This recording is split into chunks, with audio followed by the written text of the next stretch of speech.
Well, good morning, everyone, and welcome to Northern Lights Center for Spiritual Living. We're a community of people dedicated to using spiritual and practical principles to create lives we want to live.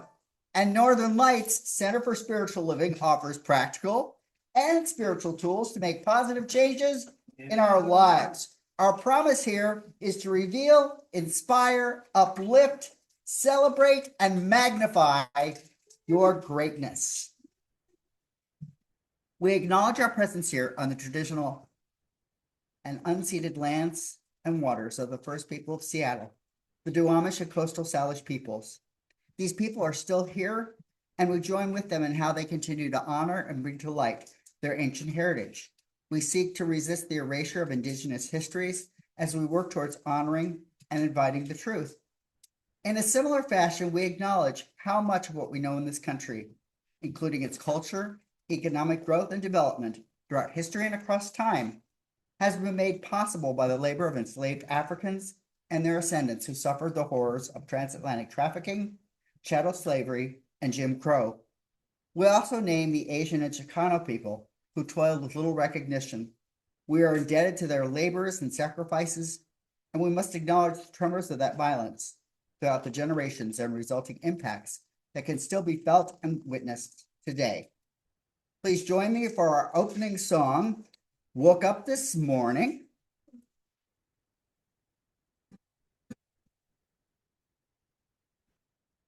Woke up this morning with my mind, stayed on spirit.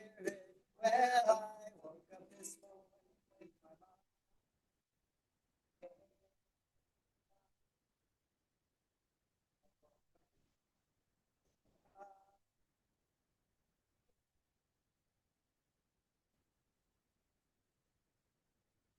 Hallelujah, hallelujah.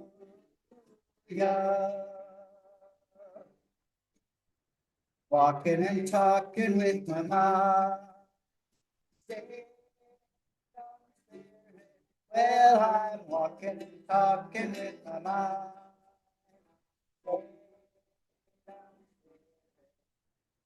Walking and talking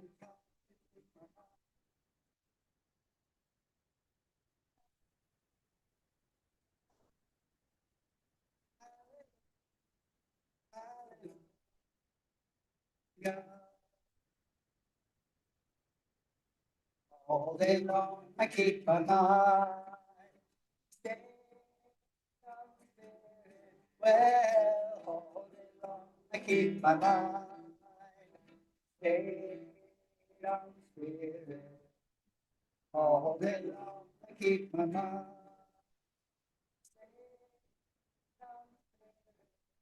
Hallelujah, hallelujah, hallelujah.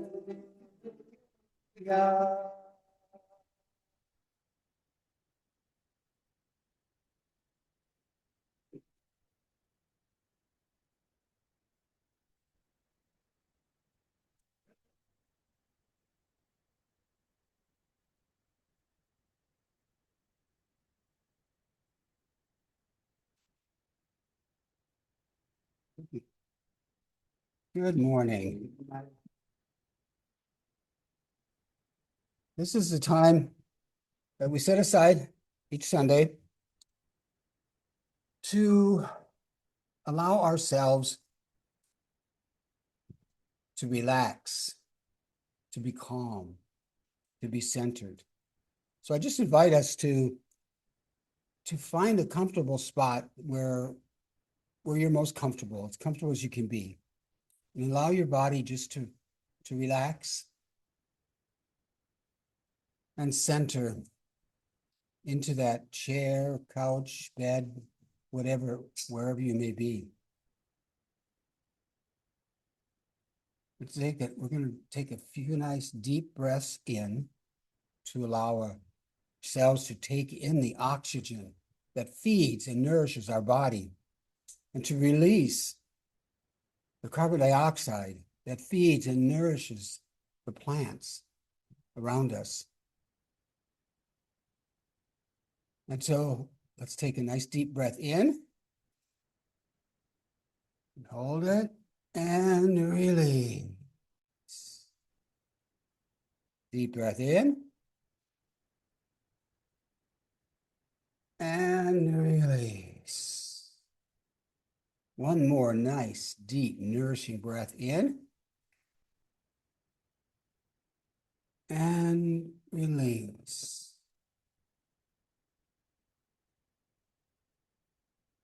And as we have taken in that oxygen and released the carbon dioxide, we, the humans, the animals that do that, are all connected. We're all connected with that one breath. And as we are connected, and as we observe and experience that oneness, we know that there is that divine oneness that connects each and every one of us together. I picture it as a golden thread that is woven in, around, and through each and every one of us, that connects us in every way, shape, and form. We are the union of the universe. So I'm just going to invite you to, for a couple of minutes, to picture that golden thread weaving in and out and around each and every one of us, connecting us to all life in that oneness that we experience. And then I have a song I want to close with. So just imagine that golden thread wrapping around you, going to the next person, and the next, and the next, and the next, and so on.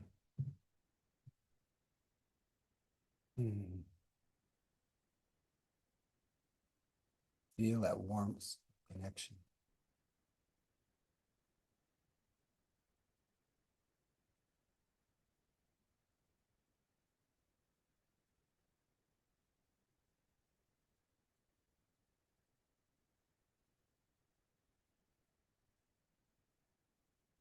And with that warmth, I want to play this song. If I can find it.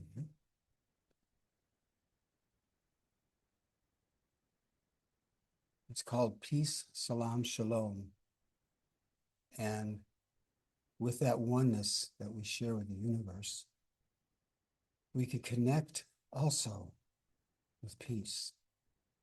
That peace that is within me, that peace that is within you, that peace that passes any and all understanding.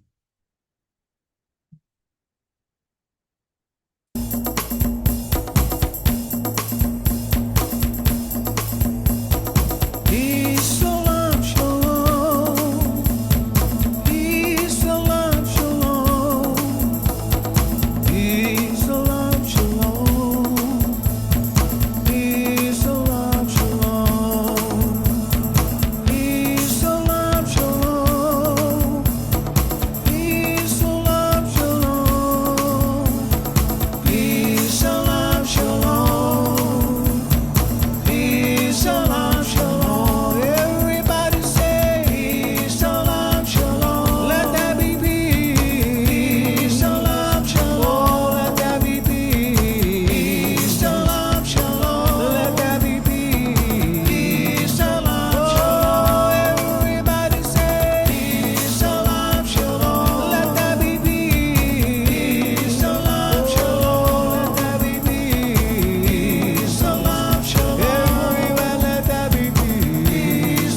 Hmm.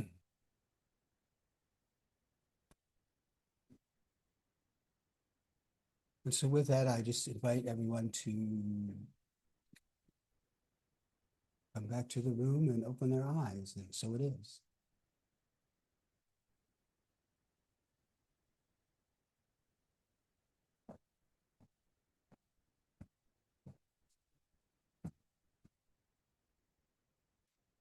Well, good morning, all.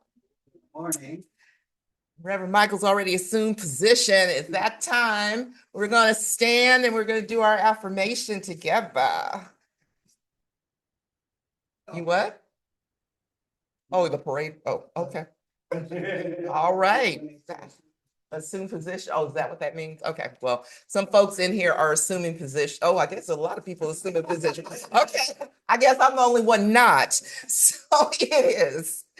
Okay, so it's a call and response. I'll say a line and you'll repeat it back. And what are we doing? We're saying it how? With vim and vigor. Oh, that was really a lot of vim and vigor in that. With vim and vigor, with power, authority. We're taking dominion. Yes. And in our I statements, let's point to us, and so, okay, we got it? Got Okay, there we go.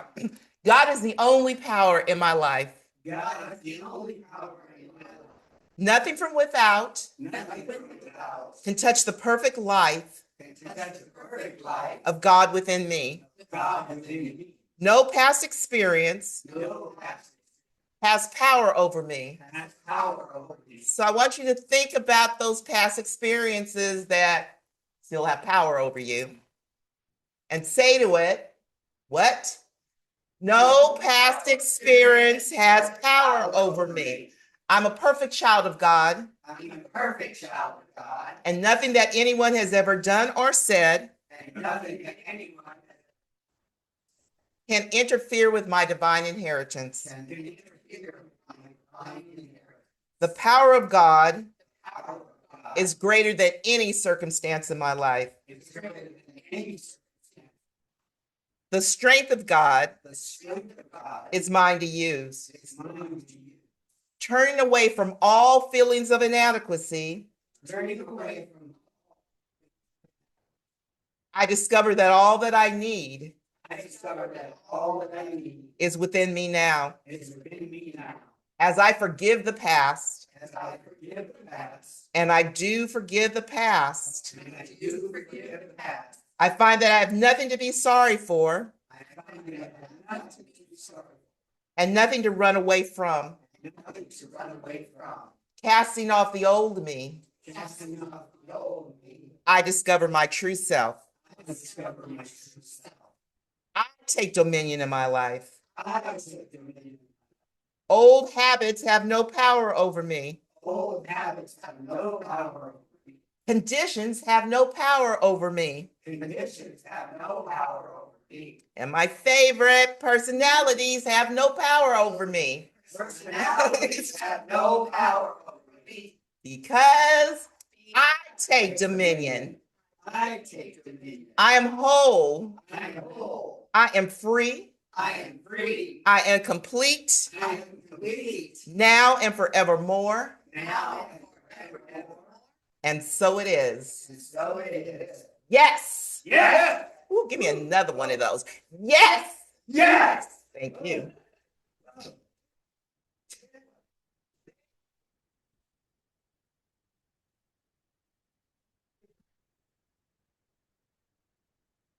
Yeah, he did. Yeah.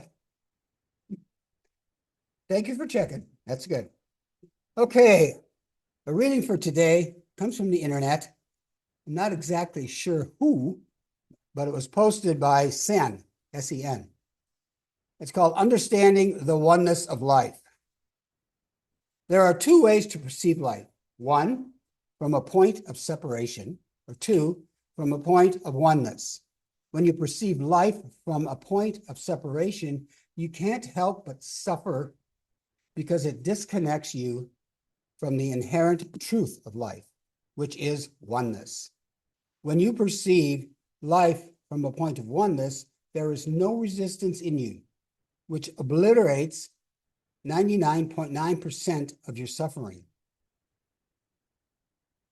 And that 1.1% is basically some unavoidable physical discomforts, and allows you to be aligned with the movement of your life stream, causing a smooth flow of your natural expressions. When you are perceiving life from a point of separation, no matter what you learn, no matter what you're understanding, no matter what you achieve, you always feel incomplete, insecure, and unfulfilled. This is simply because the idea of separation is not in sync with life, which inherently has no separation. It's just one space of energy. I'll repeat that again. It's just one space of energy. So basically, if you don't understand anything, but if you can understand, you can just gain an understanding of the oneness of life, it's enough to bring your life into alignment. Once you see life from a perspective of oneness, it totally shifts the way you perceive reality. There arises an undeniable inner sense of all is well, irrespective of some human perspectives of the brain mind. However, it takes a while for many people to really come to terms with this word oneness, what oneness implies. Though it's really simple, oneness is just a pointer to the simple fact that there is just one being, one space of energy, one source, one ultimate presence, which manifests as everything through various streams of intentions. If you just read these words with the brain, you may have confused or might even think this is some philosophy. But if you read these words from your being or your heart, you just know this oneness as an inherent living of truth. How to end the end of separation is the beginning of alignment. Anything you separate yourself from becomes a source of suffering. For example, when you look at yourself purely as an individual with some cultural created identities and see yourself as separate from the universe, you inherently develop ideas of differences, intolerances, and insecurity, where it begins about me against them, which is the root cause of most of the negativity. Another example is when you try to separate yourself from the low states like fear, boredom, or hatred, like irritation and anger, arising in the mind, the body, the brain body. You again live in fear and might even end up living a whole life trying to run away from your mind's natural movements, causing chemicals or other distractions to keep yourself from feeling them. Oneness and wholeness mean the same. When you perceive the oneness of everything, you inhabit in a sense of inner wholeness. Wholeness simply means you encompass everything in the space of your awareness. Allow what arises and are not in resistance to life. It's simply a state of being one with life. Whatever be the suffering you are going through right now, at the root of it is your resistance to life, arising from the thought of separation, where you either see yourself as being separate and isolated from life, or you're trying to disconnect from what's arising naturally in the moment. Without this resistance,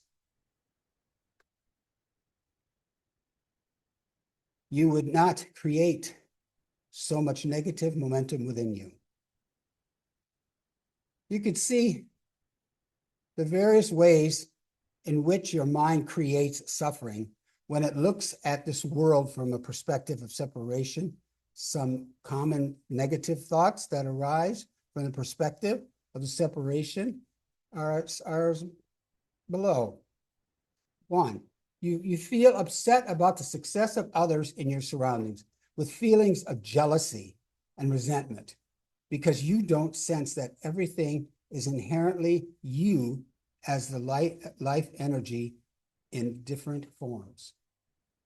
You become over possessive of people in your life and try to create a narrow inner circle to feed a false sense of security.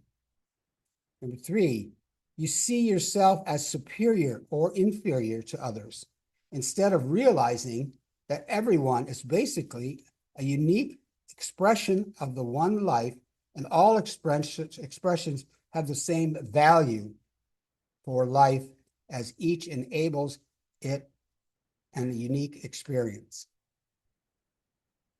The same value of life.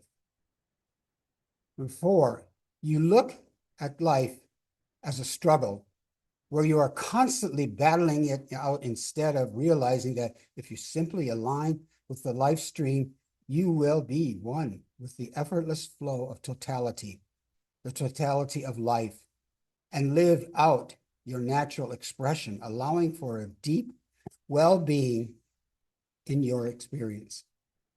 Number 5, you are always worried about the future instead of realizing that you are part of the totality of life and hence will always be taken care of in its movement. The truth is that the only time you need to worry about your future is when you take it upon yourself to struggle against the natural movement of your life stream, because in this place, you are disconnected to a large extent from the greater guidance and well-being of your life stream. These are just some examples of how a mind rooted in the feeling of isolation or separation looks at life.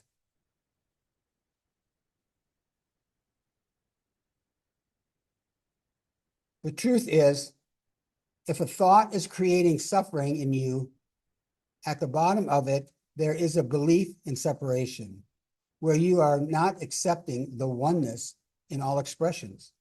When you realize you are part of the totality created by the totality of life, you have a sense of belongingness, a sense of being at home in life.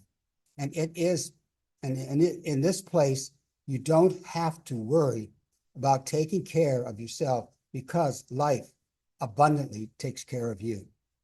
And so it is.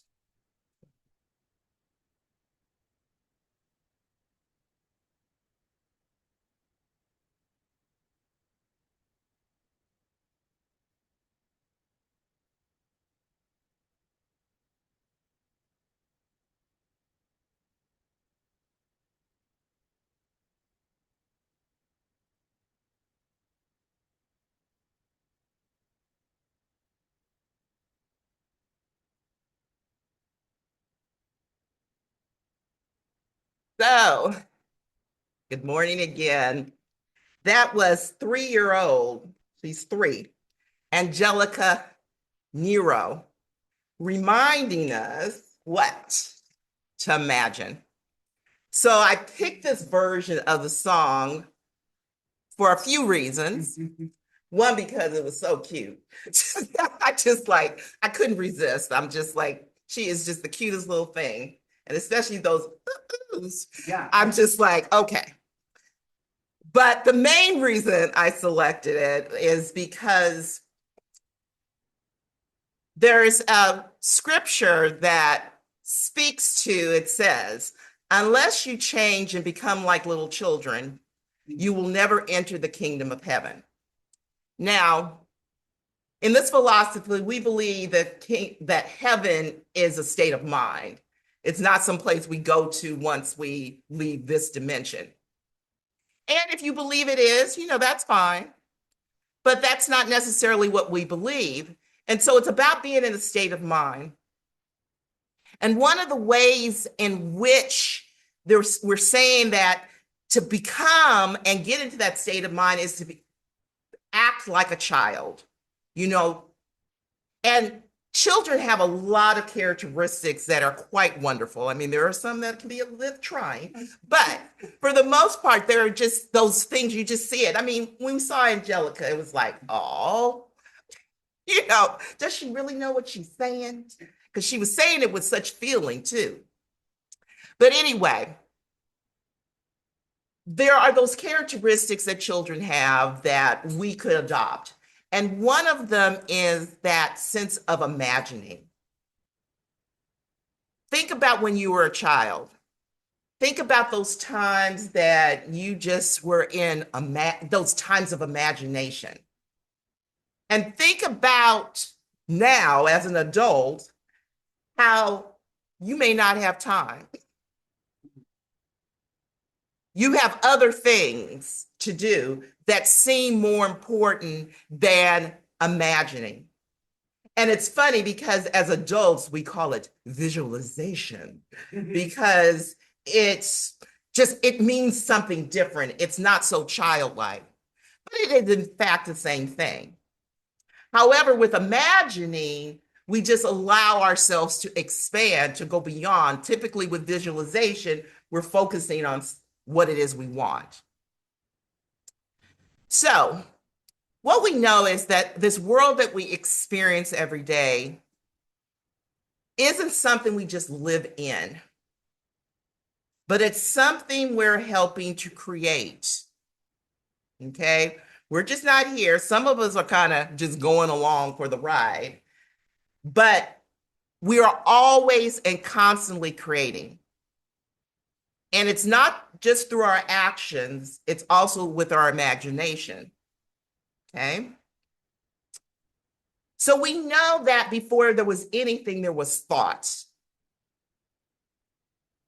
There was a thought behind it. Every system, every norm, every expectation, everything that we have was thought of first. These chairs we're sitting in were thought of first before they actually became in reality.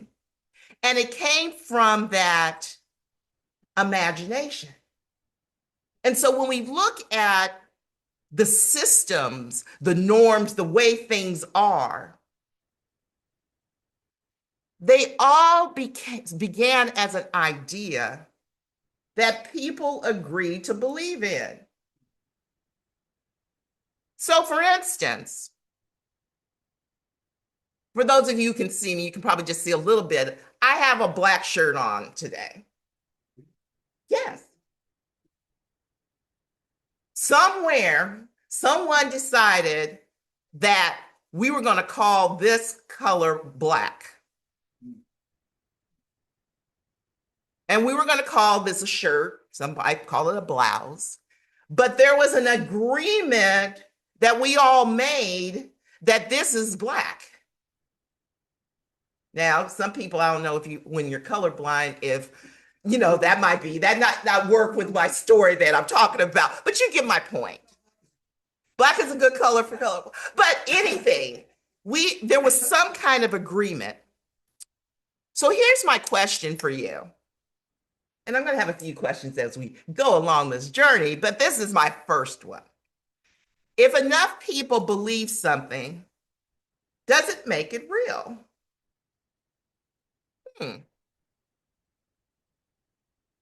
Because if that's true, then we all are participating in imagining things into existence. Okay? So we're all participating. Reverend Michael talked a lot about the oneness. We had that meditation about oneness, that golden thread being wrapped around us. He talked about the oneness in his reading, how we're all interconnected. And so if that is in fact true, which I believe it is, then we are all creating, and we're creating whatever it is we're creating. Are we consciously creating, or are we just going with the flow? So, when we think about the future is just not coming toward us. It's also being shaped by what we collectively hold in mind. So we are each shaping this. The other day, Reverend Michael sent out an email, I believe it was an email, might have been text, about us for 5 minutes meditating on peace. There was this collective consciousness of those people that participated that just shifted the planet. We came together and shifted. I think there's a story in The Secret that talks about they had a meditation, I think it was in New York, on peace. And I think they might have meditated for like 4 hours on peace. And that during this time, crime went down. So as you can see, this collective consciousness can create wonderful things. It can also create things that aren't so wonderful. Let me read you this story. A teacher once walked into a classroom on the first day of school and told the students, "I've been informed that this class is exceptionally gifted." Now here's the twist. It wasn't true. The students were randomly assigned, but over the course of the year, something interesting happened. The students started performing better. They became more confident. They took more risk. And why? Because they began to see themselves differently. And the teacher treated them differently too. And by the end of the year, they actually had become one of the highest performing classes. Nothing external had changed at first. It began with an idea, a shared belief, an imagination about who they were, and that imagination became reality. So when you think about this, we can see how powerful our minds are. So if you're feeding these positive emotions, yeah, baby, it gets even better and better. If you're feeding the negative emotions, it gets worse and worse. So what is it that you're feeding? Are you living in the oneness as Reverend Michael talked about? Or are you living in the separation? And you gave some that list. I was like, ooh, okay, I am guilty of, I think, number 1, number 2, and number 3. But I don't know. If you can send that out, I would love to just look through that list again, because it's a good reminder to let me know, okay, I'm not in oneness, I'm in separation. And we've also heard that if you're not part of the solution, you're part of what? The problem. And so when we look at this, we can see that, if we're not part of the solution, we're part of the problem. That when we start thinking, as Opal is growling, there's someone coming in. So good morning, come on in.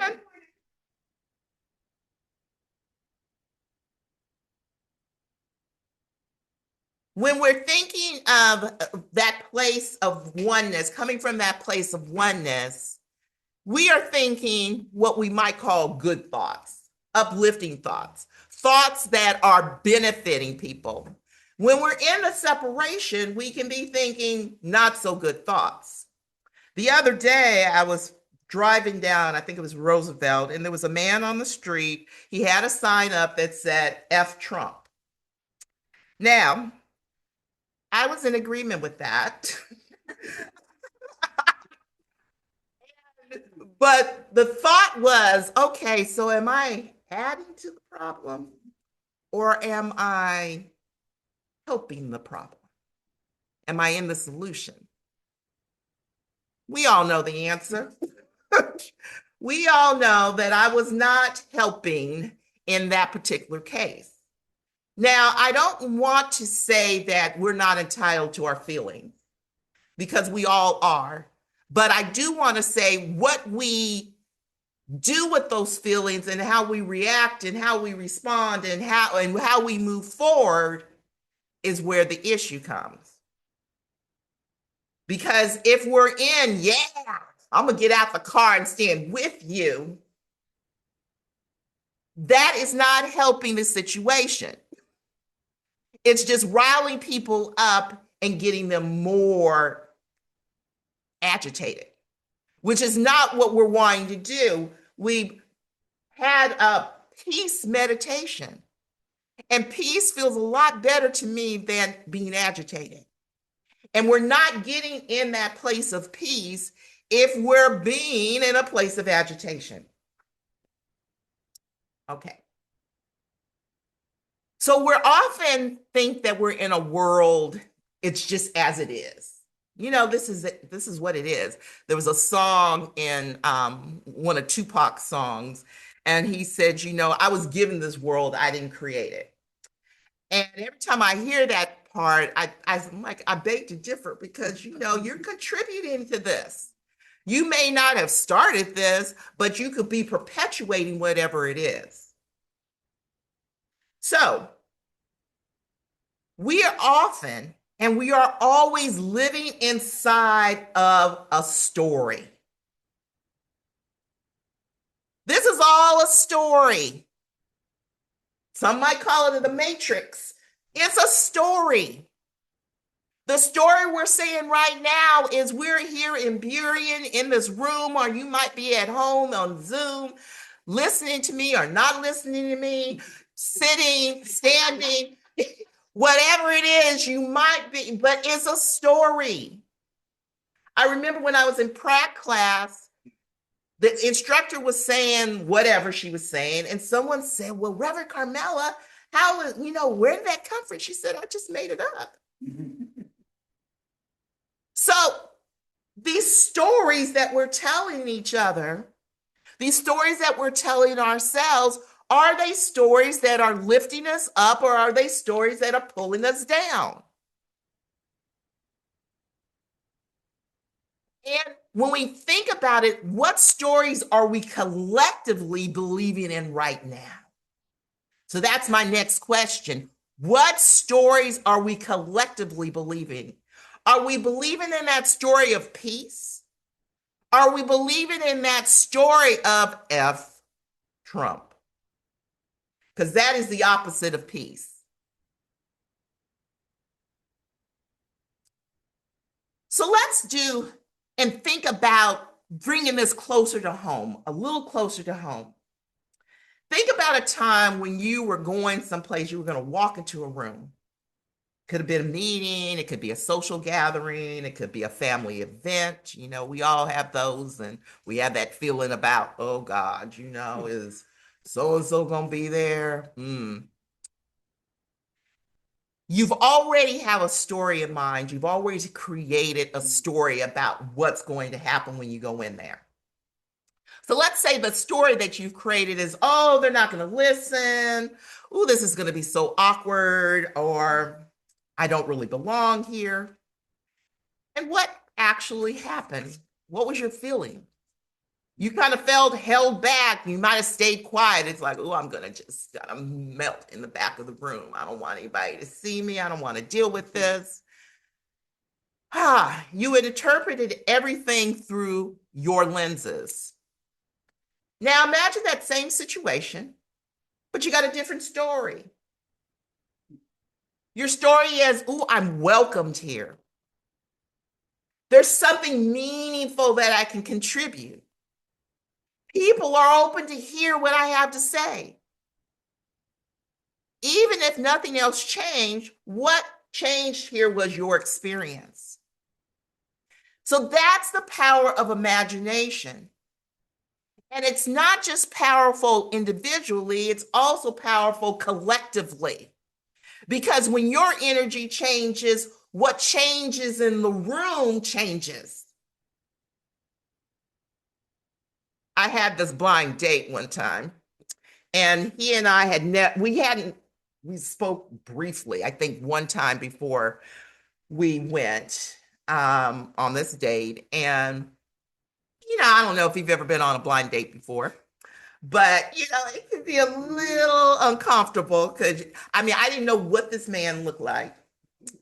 And he didn't know what I look like. And, with all this, like, is he going to like me? Am I going to like him? There's all that stuff, that anticipation that happens. And at some point, I decided that, okay, you know what? You're just going to have a good time. Just have a good time. If nothing comes of it, you've had a good time. So that was the story I decided to tell myself. So it made it a lot easier because when I saw him through there was a little window, I was like, yep, not attracted to him at all. And so, not visually, but we'll see how it is. And so it was like, okay, we went to Salty's over in Alki, and yeah, there was a lot, he drove a Maserati, it was that kind of, it was like, okay, but no. Anyway, I'm thinking back. We sat down for dinner, and I'm like, hey, I'm gonna be myself. I'm gonna have a good time. And so I decided I'm gonna order the fisherman's platter. Yeah, we're gonna have a whole plate of fried food. And so, I'm happy. He ordered a salad. So the server brings over the food, and he proceeds to put the salad in front of me and the platter in front of him. And it's like, oh, no. Platter's mine. So, he makes that arrangement, and, he does that. The server does that. And so the blind date says, oh, he probably thought, since I need to lose weight, that the platter's mine. And it was just funny because there was a story that he created before we even got there. I had created a story as well. But it's like, is this story going to be uplifting, or is this story going to be something that is going to be counterproductive? I proceeded to enjoy my fisherman's platter. I don't know if he enjoyed his salad, because that might have not even been what he wanted, but he had decided that, oh, I need to be this way. And I'm not one of those people, those dates where you don't eat. No, that has never been my thing. It's like, ooh, I'm gonna be myself. I'm hungry. I want food. So anyway, I'm just saying. Okay. So we bring the energy into the space, and that individual energy will affect the collective. I don't know if you've ever gone into a room and you're like, oh, this energy is funky. And you could be funky with it, or you could bring this energy that's going to uplift. There was a movie, I was moodstruck. It's a Cher movie. It's an old movie, but there's a line in there because they're all sitting around the dinner table, and the energy is very tense at this point. And the grandfather says, somebody tell a joke, and because that can shift the energy. And so you can be that one to shift the energy in that collective consciousness and change the consciousness. If you decide things are going to be better, they're going to be better. So I want us for a moment to imagine some situations. So if you allow yourself to just close your eyes just for a moment. And I want us to imagine a world, and this is just going to be for a moment, where people assume the best in each other not the worst, but the best. So imagine that for a second. Only the best.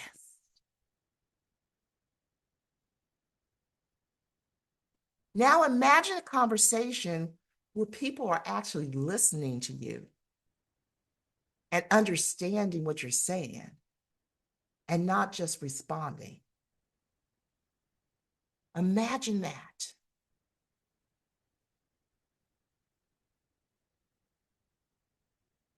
Now imagine communities built on trust and not on fear. Imagine that. How does that feel? Everybody can open your eyes if you're choosing to, or you can stay there.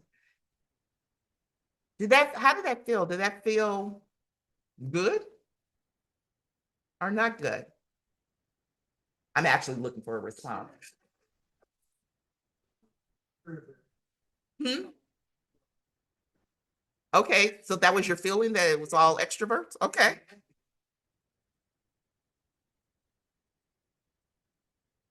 Okay, yeah, okay. Bernadette, you said you would calm, yeah. Okay, cool. Anybody on Zoom? How'd that feel? It's okay. You don't have, you don't want to respond. Okay. So those feelings that we had were all good feelings. And the thing about this is that it's all possible.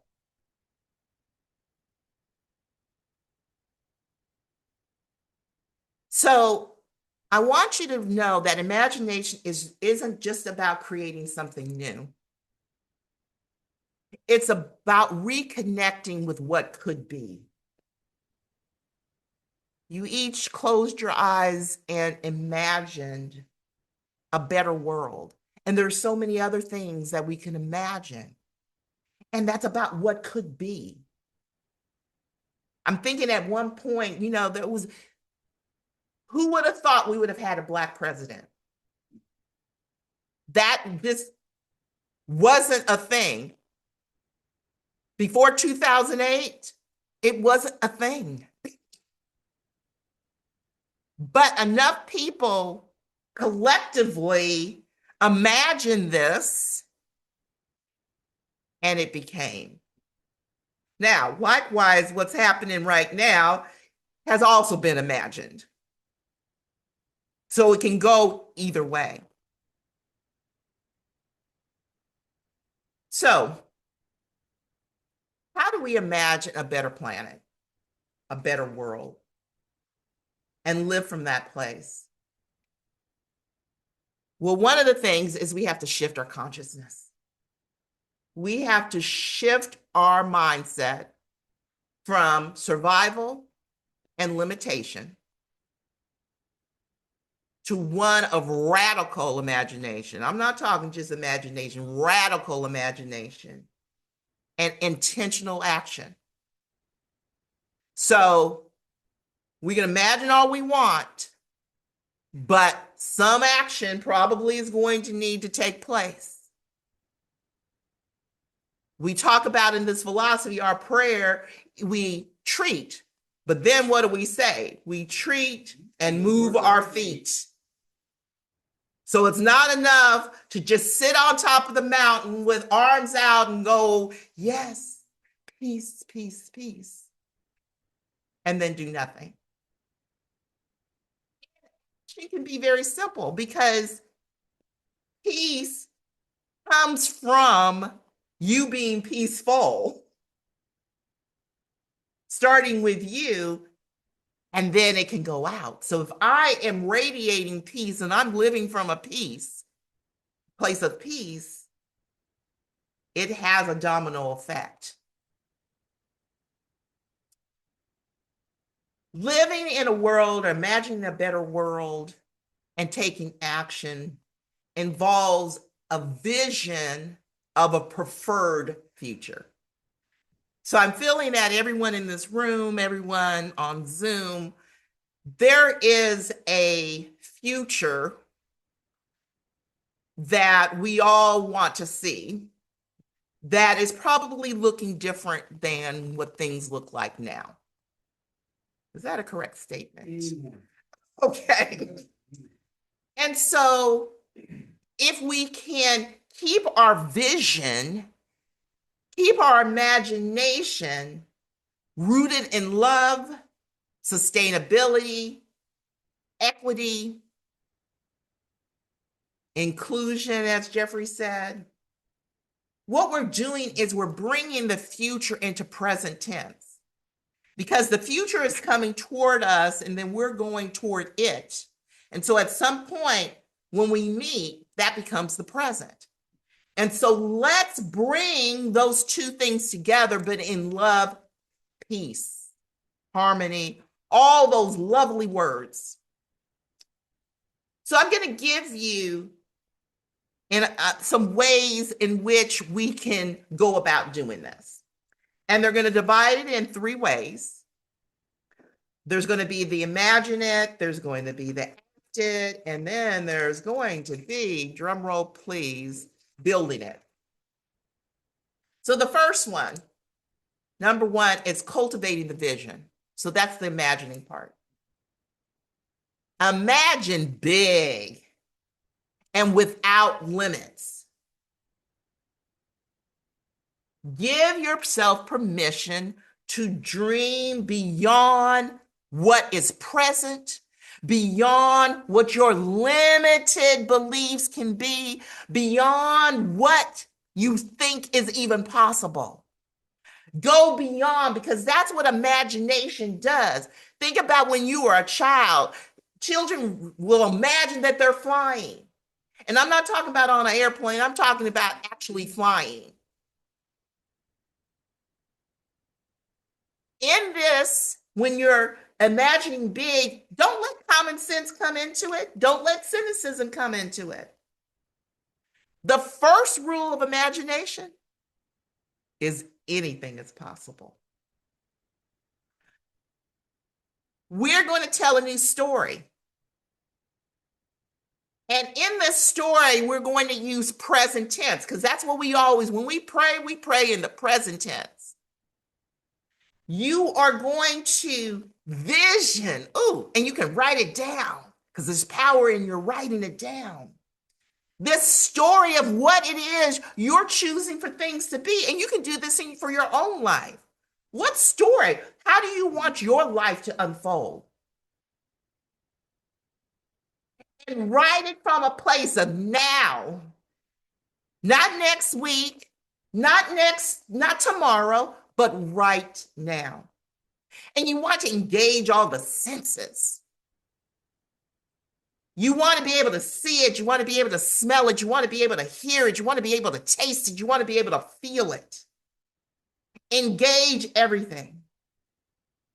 Another thing we want to do in this whole imagining piece is to know, what are your core values? I know I talked about this some time ago, understanding your core values. If you don't know what your core values are, how are you operating? What's important to you? Okay, the second one is the act it.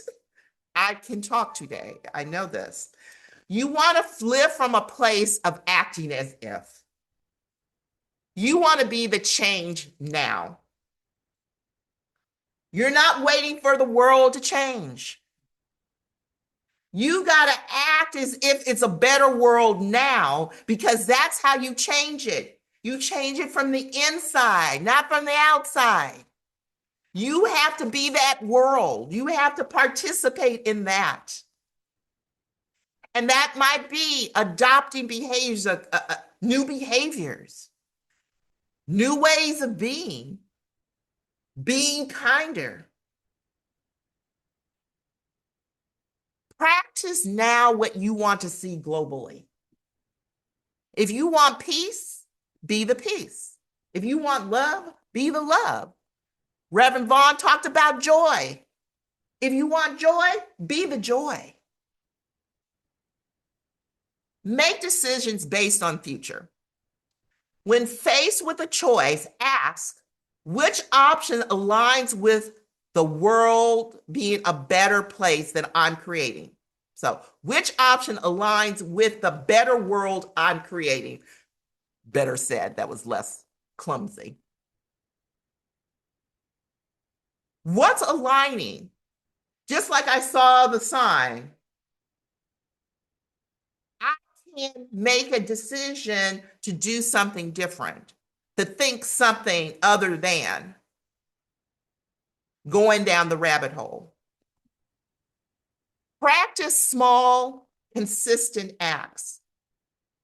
Transformation, change is built on small habits. Start small and then it gets bigger and bigger and bigger. Don't say, okay, I'm just going to create a world where everyone loves each other. Ooh, that's lovely. How exactly are you doing that? Start small. I'm going to start loving the people I see on the street. You know, that's easier because I don't know these people. So it's easy to kind of send love to them. And then maybe they're, you know, it's like, oh, my family, I'll do them. And then, you know, that uncle so-and-so, okay, maybe I'll try him now. Small, consistent steps. We need to reframe our mindset. So changing it from a fixed mindset, which is fearing change, to a growth mindset, which wants to learn and adapt. And view setbacks not as failures, but as opportunities. We talk about that a lot here. Now, the third thing is we're going to build it now. So we've imagined it, we've acted as if, and now we're going to sustain the practice by building it. So one of the things you can do is to collaborate with other folks. We do this every Sunday. We come together, like-minded people building something. So a collective imagination is more powerful than individual dreaming. There's that concept of synergy. And we often talk about it in our philosophy, where two or more are gathered, touching and agreeing. Come on, baby. The stuff is done. You don't have to do it by yourself. There's that oneness of life. You don't have to be separated. Create a vision space. Tools, you know, like vision boards, journaling and meditation. We talk a lot about journaling and meditating in this philosophy. Let's do it.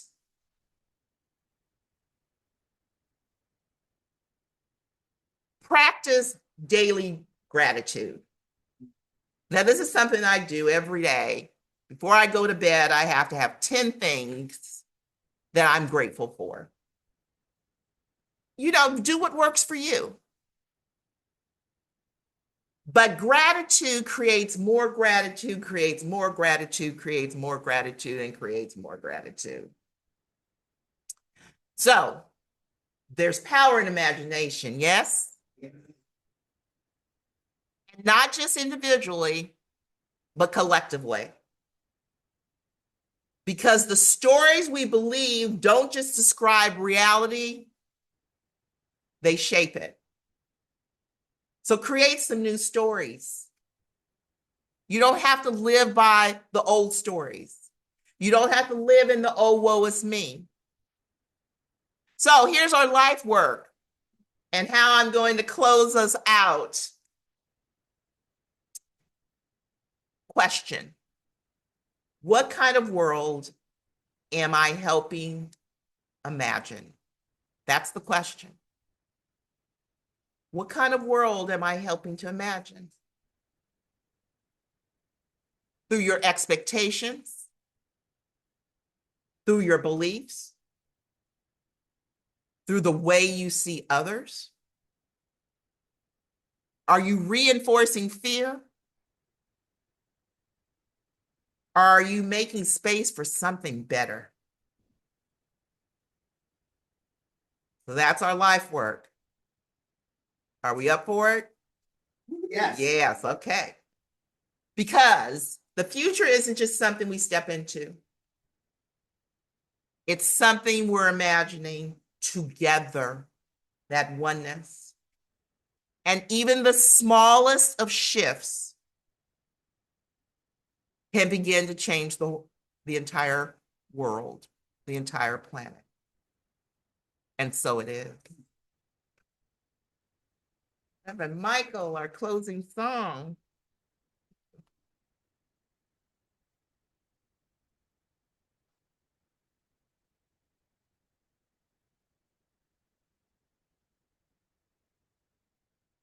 I do too. And I don't believe I've ever seen him actually sing it. I've heard it.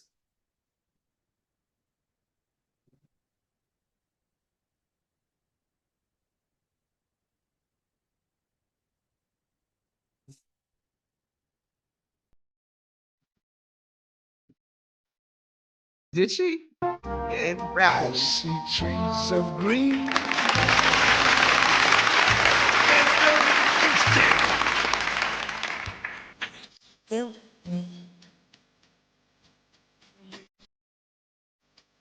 And myself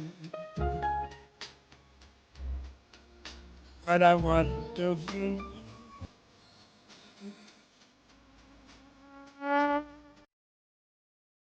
I see skies of blue.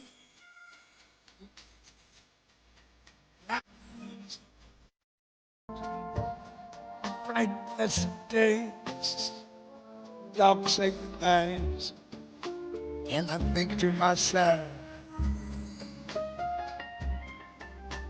what a wonderful.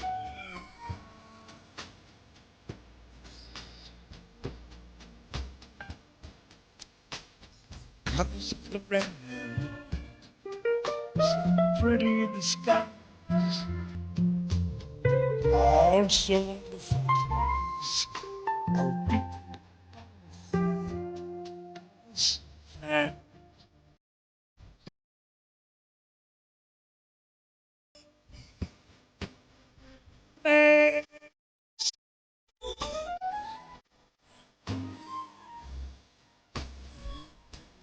I watched them, then find much I'll ever know. And I think to myself, what a wonderful world. Yes, I think to myself, what a wonderful world.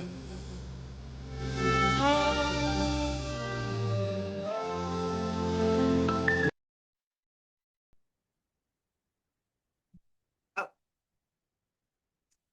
bye, YouTube. No, thank you for being here. Come back next Sunday. Bye-bye.